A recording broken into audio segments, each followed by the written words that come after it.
శాశ్వత చిరునామాగా ఉన్న రోజుల్లో ముఠా కక్షలకు పెత్తందారి పోకడలకు నిలయంగా అడుగడుగున వెనుకబాటుతనం ప్రతి పల్లెలో పేదరికం అలుకున్నటువంటి రాయలసీమ బీడు బారిన భూములకు హంద్రీ నీవా ద్వారా నీళ్లిచ్చి బంగారు పంటలు పండించే భూములుగా మారుస్తున్నటువంటి నాయకుడు వర్షాకాలంలో సైతం చుక్క నీరెరుగని అనంత చెరువులకు ఎండాకాలంలో నీళ్లుండేలా ఇస్తున్నటువంటి నాయకుడు పంట నష్ట పరిహారాన్ని రైతులకు ఇన్సూరెన్స్ ని డ్రిప్ ని పరిచయం చేసినటువంటి నాయకుడు రైతు కళ్ళల్లో దైన్యం ఒకప్పుడైతే మీసం మెలేసే శౌర్యంగా ధైర్యాన్ని ఇచ్చినటువంటి నాయకుడు ఒకప్పుడు ఎడారి అంటే నేడు గలగల పారే జలధారి రాయలసీమ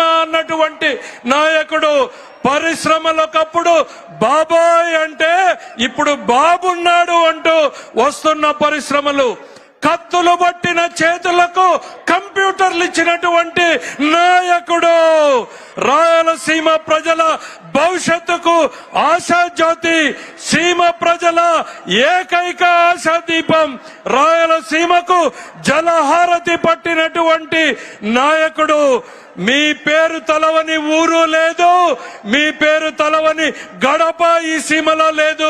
మా తలరాతలు మార్చడానికి వచ్చిన ఓ నాయకుడా శ్రీ చంద్రబాబు నాయుడు వచ్చి ఈ సభా ప్రాంగణాన్ని ఉద్దేశించాల్సి ప్రసంగించాల్సిందిగా సవినయంగా ఆహ్వానిస్తున్నాం. దయచేసి ఆ కిందున్న వాళ్ళు కూడా పైన వాళ్ళు కిందకి దిగాల్సిందిగా కోరుతున్నాం.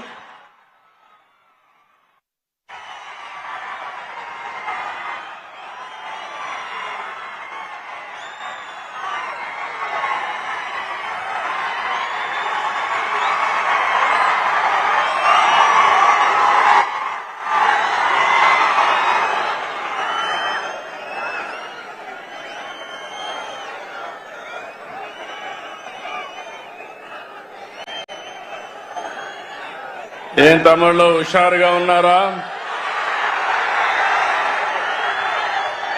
హుషారుగా ఉంటే గట్టిగా చప్పట్లు కొట్టి హుషారుగా ఉన్నామని చెప్పండి. శభాష్. గౌరవనీయులు జనసేన అధ్యక్షులు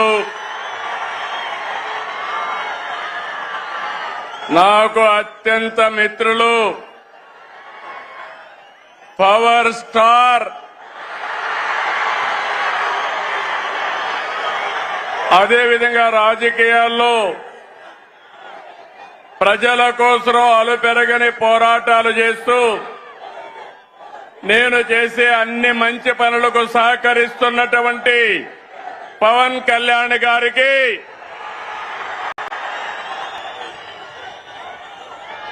రాష్ట్ర బీజేపీ అధ్యక్షులు గౌరవనీయులు మిత్రులు మాధవ్ గారికి, రాష్ట్ర తెలుగుదేశం పార్టీ అధ్యక్షుడు పల్లా శ్రీనివాస్ గారికి, వేదిక పైనున్న కేంద్ర మంత్రులు, రాష్ట్ర మంత్రులు, ఈరోజు సూపర్ హిట్ సభకు తరలి వచ్చిన మీ అందరికీ అభినందనలు. 15 నెలల పాలనపై కూటమి నిర్వహిస్తున్న తొలి సభ అదరగొట్టింది. అవునా కాదా అని అడుగుతున్నా. మంచి ఎండ, మా ఆడబిడ్డలు చూస్తున్నా. మీ ఉత్సాహం చూస్తే మేమందరం మీకు రుణపడి ఉన్నామని మరొక్కసారి తెలియజేస్తున్నాం. నేటి ఈ సభకు కారణమైన స్త్రీ శక్తికి వందనం,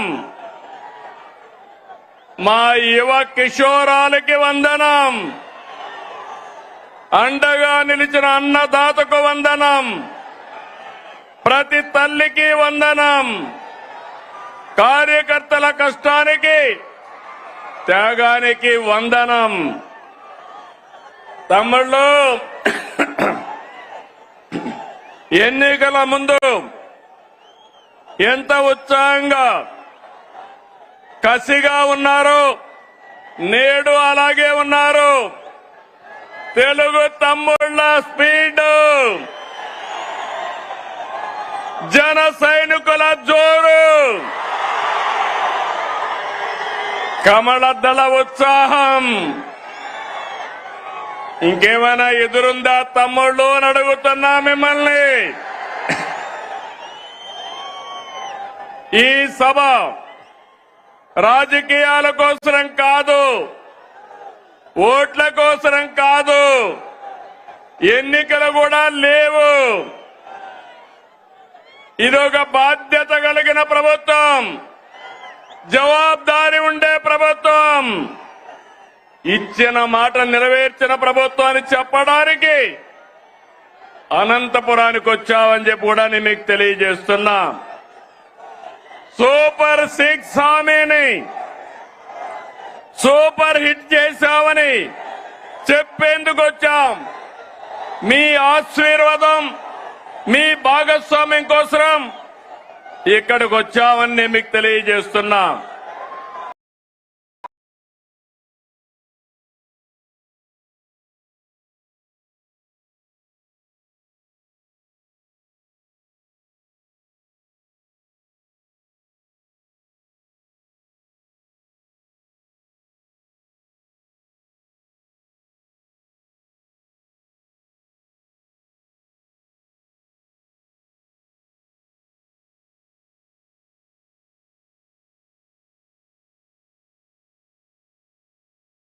ఇప్పుడే కేశవ్ గారు చెప్పారు, బాధ్యత అంటే నేపాల్లో ఆందోళన జరుగుతున్నాయి. అక్కడ ఆందోళన జరిగితే 200 మంది తెలుగు వాళ్ళు అక్కడ చిక్కుకుపోయారు. ఆ సమయంలో ఎవరైతే హెచ్ఆర్ మినిస్టర్ ఉన్నాడో లోకేష్ గారిని రియల్ టైం గవర్నెన్స్ లో ఉండి మానిటర్ చేయమని ఆదేశాలు ఇచ్చాను. ఇది జవాబుదారీతనం అవునా కాదా అని అడుగుతున్నా. సంక్షేమం అంటే ఓట్ల రాజకీయం కాదు. సంక్షేమం అంటే తాత్కాలిక అవసరాల్ని తీర్చడం కూడా కాదు. సంక్షేమం అంటే పేదల జీవితాలు మారాలి. పథకాలు అంటే పేదల జీవన ప్రమాణాలు పెరగాలి. అందుకే అన్ని వర్గాలతో చర్చించి 2024లో సూపర్ 6 హామీ మీకు ఇచ్చాం. ఇంకొక పక్క 2023 మే నెలలో 28వ తారీఖున రాజమండ్రిలో మహానాడు జరిగింది. సూపర్ 6ను ప్రకటించాం. అదే సమయంలో కూటమి మేనిఫెస్టో కూడా ఇచ్చి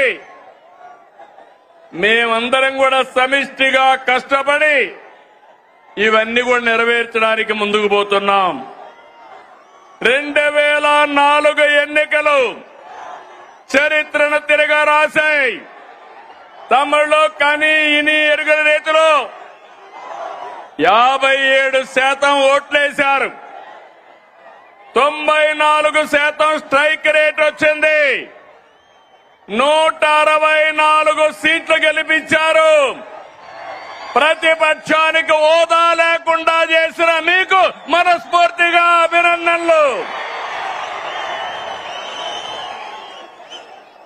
ఇంకొక పక్క 21 లోకసభ సీట్లు గెలిపించారు. అయితే గత ప్రభుత్వం ప్రజావేదిక కూల్చివేతతో విధ్వంస పాలన మొదలుపెట్టి రాష్ట్రాన్ని అగాధంలోకి నెట్టేసింది. 10 లక్షల కోట్ల అప్పులు